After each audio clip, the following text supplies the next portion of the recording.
Halo guys, assalamualaikum warahmatullahi wabarakatuh. Jumpa lagi bersama kami di Marula Channel. Apa kabar semuanya? Semoga sehat selalu, panjang umur, dan diberikan rezeki yang banyak sampai 7 turunan. Amin ya rabbal alamin. Dan tentunya salam waras. Guys, terbongkar. Jurnalis media Tempo membongkar habis kebusukan rezim dan motor dibalik kemenangan Prabowo Gibran. Sementara itu, Kang EF Saifullah juga membongkar habis siapa Ibu Megawati dan PDIP sebenarnya. Waduh, ini main bongkar-bongkar aja semuanya nih guys. Nah, penasaran seperti apa videonya? Mari saksikan. Let's go. Di era Jokowi, korupsi bisa berjubah investasi. Investigasi Tempo menemukan Bahlil tebang pilih dalam membatalkan atau mencabut izin usaha tambang.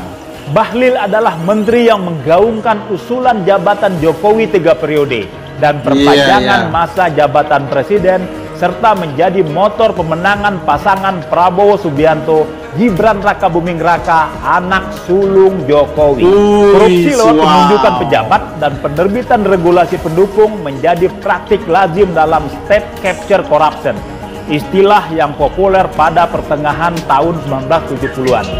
Berbeda dengan suap biasa, korupsi semacam ini dilegalisasi lewat peraturan. Kejahatan sistematis ini makin durjana karena dilakukan bersamaan dengan rencana melanggengkan kekuasaan Jokowi. Para aktornya pun itu-itu saja. Assalamualaikum warahmatullahi wabarakatuh. Jumpa kembali dalam Keep Talking. Kali ini saya akan bicara tentang seorang tokoh yang tentu saudara-saudara kenal. Nama lengkapnya adalah Profesor Dr. Honoris Causa Hajah Diah Permata Megawati Setiawati Soekarno Putri, atau biasa kita kenal sebagai Ibu Mega. Ibu Mega lahir pada tanggal 23 Januari 1947. Ia adalah salah seorang generasi pertama politisi reformasi. Tetapi sesungguhnya tentu saja kiprah Megawati tidak dimulai di titik nol pada saat reformasi. Ia sendiri tidak asing dengan istana, tentu saja, karena Bu Mega adalah putri kedua dari pasangan Presiden Soekarno dan Ibu Fatmawati. Ia terbiasa hidup di istana, dan dari kecil ia biasa menari untuk menghibur tamu-tamu negara sambil mengembangkan bakatnya berkebun. Ia adalah anak presiden yang dibesarkan di lingkungan yang tidak jauh dari urusan-urusan kenegaraan tentu saja. Tetapi dalam usia 19 tahun, sejarah kemudian berbalik. Karena pada saat itulah kekuasaan Bung Karno berakhir dan bergeser ke kekuasaan Presiden Soeharto. Presiden yang kemudian memimpin lebih dari 30 tahun di Indonesia di satu era yang kita sebut sebagai Orde Baru. Pada waktu itu, kemunculan Orde Baru antara lain ditandai oleh dilakukannya de-Soekarnoisasi. Segala hal ihwal yang berkait dan berbau Soekarno disingkirkan, dijauhkan. Bung Karno sendiri sempat menjadi tahanan hingga akhirnya meninggal dunia. Ibu Megawati mengalami masa itu dengan berat tentu saja, karena itulah masa ketika keluarganya disingkirkan dari kekuasaan dan seolah-olah menjadi musuh dari rezim yang baru. Ibu Mega sendiri baru 20 tahun setelah pergantian kekuasaan itu, tepatnya pada tahun 1986, akhirnya masuk ke dunia politik dengan menjadi pengurus Partai Demokrasi Indonesia di tingkat Jakarta Pusat. Dan di pemilihan umum 1 tahun setelah itu, pada tahun 1987, Bu Mega kemudian dicalonkan sebagai salah seorang calon anggota DPR oleh PDI dan terpilih. Itulah awal mula karir Ibu Megawati sebagai anggota DPR. Orde Baru pada saat yang sama memasuki masa hamil tua. Senja kalaning Orde Baru pada saat itu sedang dimulai. Berbagai bentuk kritisisme masyarakat sudah mulai muncul di kalangan buruh, di kalangan muda, di kampus-kampus. Sampai kemudian ketika terjadi dinamika yang semakin cepat, terjadilah Kongres Luar Biasa PDI pada tahun 1993 yang menjadikan Megawati dalam kongres di Surabaya itu sebagai ketua umum. Tetapi ketua umum yang ditentang oleh kekuasaan Orde Baru. Pada waktu itu hanya ada 2 partai politik dan 1 golongan karya. Atau dalam bahasa yang lugas, ada 3 partai ketika Golkar kita perlakukan sebagai partai. Partai Persatuan Pembangunan, Golongan Karya, dan Partai Demokrasi Indonesia. Siapapun yang mau jadi ketua umum di 3 partai itu harus melalui restu Soeharto. Tanpa itu tidak mungkin seseorang duduk di tampuk kepemimpinan partai. Megawati bukan pengecualian. Maka terbelah dualah PDI pada waktu itu dikarenakan kepemimpinan Megawati tidak dikehendaki. Tetapi proses politik kemudian menegaskan kepemimpinan Megawati. Ketika di akhir tahun 94 di Jakarta terjadi peneguhan posisi Megawati sebagai ketua umum PDI. Dan pada saat yang sama sesungguhnya Orde Baru memang sedang menjalani masa akhirnya. Lalu terjadilah satu peristiwa yang sebagian dari kita tentu masih sangat ingat. 27 Juli 1996. Inilah peristiwa pengambilan paksa kantor DPP PDI di Jalan Diponegoro, Jakarta Pusat, yang disinyalir di backup atau didukung oleh aparat negara. Terjadi konflik, bahkan ada korban jiwa, dan tersulutlah satu kerusuhan di Jakarta. Peristiwa 27 Juli 1996 menandai pergolakan di tengah masyarakat Indonesia karena selepas itu terjadi sejumlah kasus kerusuhan di berbagai tempat yang intinya adalah perlawanan rakyat mulai muncul memberanikan diri ke atas permukaan. Sampai akhirnya terjadi krisis, berupa krisis moneter, yang kemudian berkembang jadi krisis ekonomi yang tidak terkelola, dan jatuhlah Soeharto.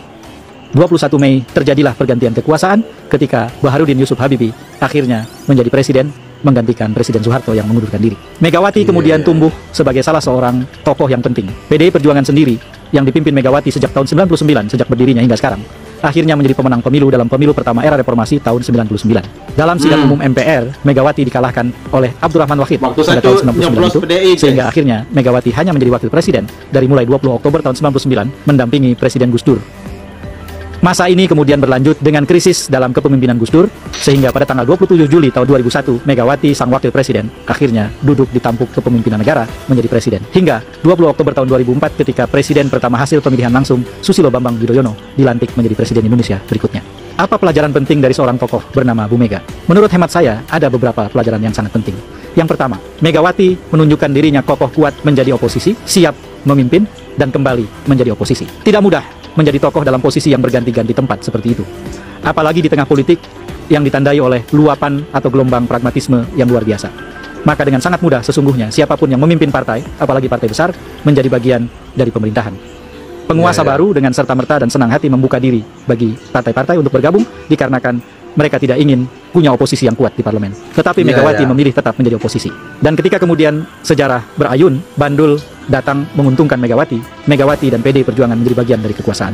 Dan dalam posisi itu, Megawati memainkan peranannya. Sampai kemudian 2024 ini, hasil hitung di Komisi Pemilihan Umum, Ganjar Pranowo, sang calon presiden yang diajukan PDI Perjuangan dan Bu Mega, kalah dalam pemilu presiden.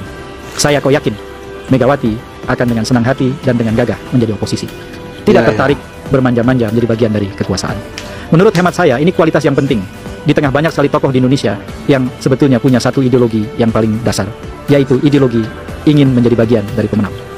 Dan ini menegaskan peribahasa dalam bahasa Indonesia. Kalah itu yatim piatu, menang itu banyak orang tuanya. Setiap pemenang selalu didekati oleh siapapun untuk ikut menjadi bagian dari kemenangan itu. Megawati, saya yakin, tidak menjadi salah seorang yang punya tendensi semacam itu. Itulah kualitas yang menurut saya penting untuk diingat. Karena ketika kita punya sikap, ketika kita punya prinsip, dan kita berjuang, maka prinsip dan sikap itu lebih penting dari pemihakan. Pemihakan harusnya menjadi anak kandung dari sikap dan prinsip kita, bukan sebaliknya. Kita memihak dulu, baru menyesuaikan sikap dan prinsip kita. Itu sebetulnya sama saja dengan tidak punya sikap dan tidak punya prinsip. Megawati punya sikap dan punya prinsip. Itu pelajaran penting yang menurut saya perlu kita garis bawahi. Pelajaran penting berikutnya adalah Megawati memberi contoh yang luar biasa penting bagi Indonesia dalam perilaku politiknya di 2014 dan 2024. Di 2014 sebetulnya sebagai Ketua Umum PDI Perjuangan, Megawati punya kesempatan untuk menunjuk dirinya sendiri menjadi calon presiden.